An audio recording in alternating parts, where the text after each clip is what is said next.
the fourth disputation is nature. All men are created equal. The natural aristocracy. Golden souls and the noble lie. And racism and slavery. So Socrates, he utilizes the noble lie in Plato's Republic to create social harmony and to designate roles within society. He describes a story where citizens are told their metal-based natures, whether that be gold, silver, bronze, iron, and that they originate from the earth slash the gods, therefore establishing a stable social hierarchy. The noble lie unifies the city, binding citizens to the common good and their specific roles without relying solely on continuous coercion. Jefferson argues in his 1813 letter to John Adams that there is a natural aristocracy of virtue and talents, and that nature gives out these virtues and talents unevenly. Both place men within a hierarchy, but one claims that this requires a lie, while the other argues it happens naturally. So I have a question for each of you. So for Plato, is the myth of different metaled souls a myth, or is it a true account of natural inequality just made by Socrates into a tale? And for the Jeffersonian perspective, if Jefferson believes in a natural aristocracy, is all men are created equal the noble lie of our specific regime?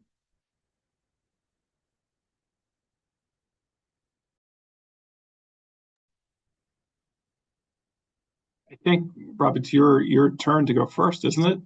Turd? We Well, I have to just spoke, follow this so I. norm. We have no All other right, all rule right. guiding us. The Credo tells us we have to obey laws.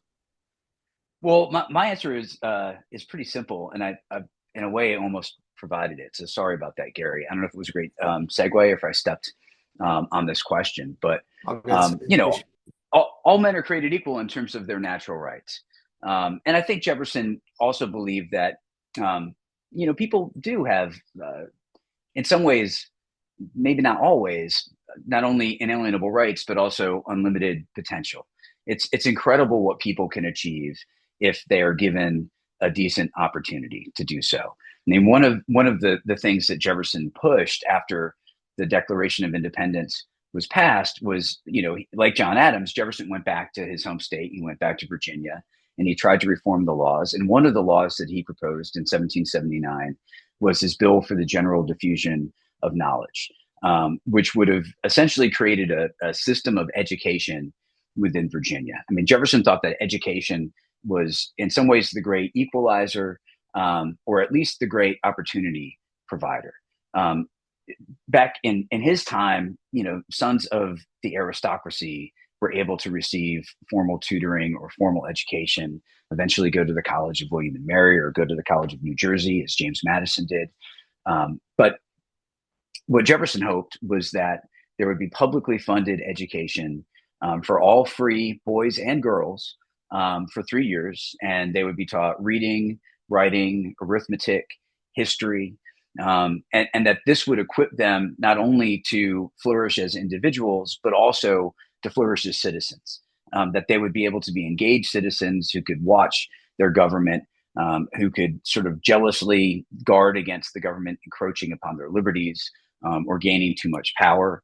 And then from that group, the most talented boys would advance to what he called grammar schools, but we might think of it as sort of a middle school, where most of the parents of these boys would pay for their tuition, but there would be free tuition reserved for truly deserving and truly needy young men, and there the learning would be more advanced, and from that group the best and the brightest would be able to go to the College of William and Mary, or later, when he had the idea for the University of Virginia, the University of Virginia. So I think he viewed education as a great opportunity provider, and it's interesting that while this bill did not pass, over time, in Virginia and elsewhere, Jefferson's vision came to fruition, and it would be fun to bring him to the present. And I think a couple of your questions are going to invite us to imagine what he would think if he were around in 2026. I'd be very curious to hear what his thoughts were on the state of public education in America, and I wonder if he might refine some of his ideas in response to the realities that have emerged. So I'm really glad we've come around to this letter on the wards and the school system that he proposes, because I would love to focus on that a little bit more. And I'm not sure that it's totally foreign to the spirit of Plato's Republic. It's an interesting point of contact between them. But let me begin by just heightening the contrast. So the section of this book that Gary is calling our attention to, The Noble Lie, essentially says that all human beings are created unequal and endowed by their creator with certain very different capacities that should be reflected in society. So we should understand the city, Socrates says, as if, everyone before they were born was in the earth and they had some god mixing a metal with their soul. And then when they got into society, they ended up either in the, one of these three strata that Socrates describes, the rulers, the guardians or warriors, or the craftsmen, depending on the metal that they've had mixed with their soul. So that myth is doing a few things in the course of the book. I mean, it's very different, than our founding, account that we're created equal and endowed by our creator with certain inalienable rights.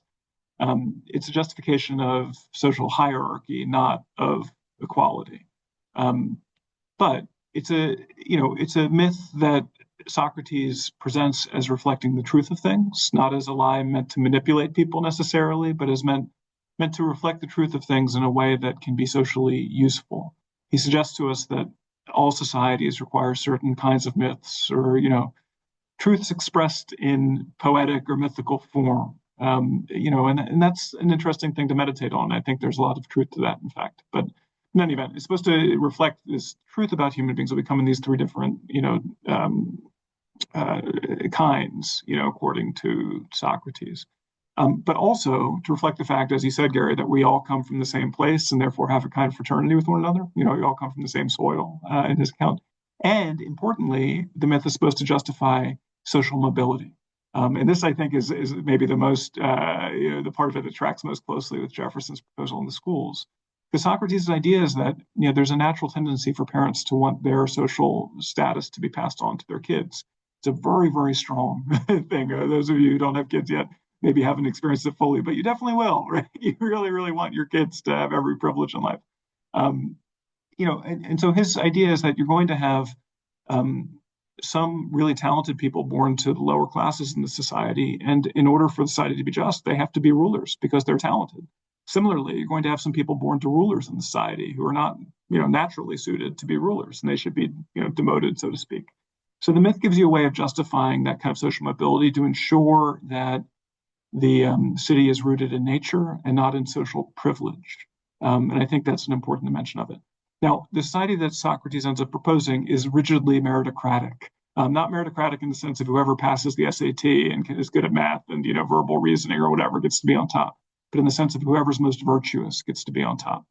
It struck me reading this passage from Jefferson, the Dr. McDonald just analyzed for us, that Thomas Jefferson is being pretty rigidly meritocratic too. And I'm not even sure that his understanding of merit is all that different from Plato's, and that he's not just looking for pure intellectual firepower, but to some degree, high character too, and rigidly selecting the best of the best with a view to those qualities. Is that like a fair read of his proposal for the schools? I think that's very right. Absolutely. All right. Well, maybe we don't have much to disagree about there. That's good.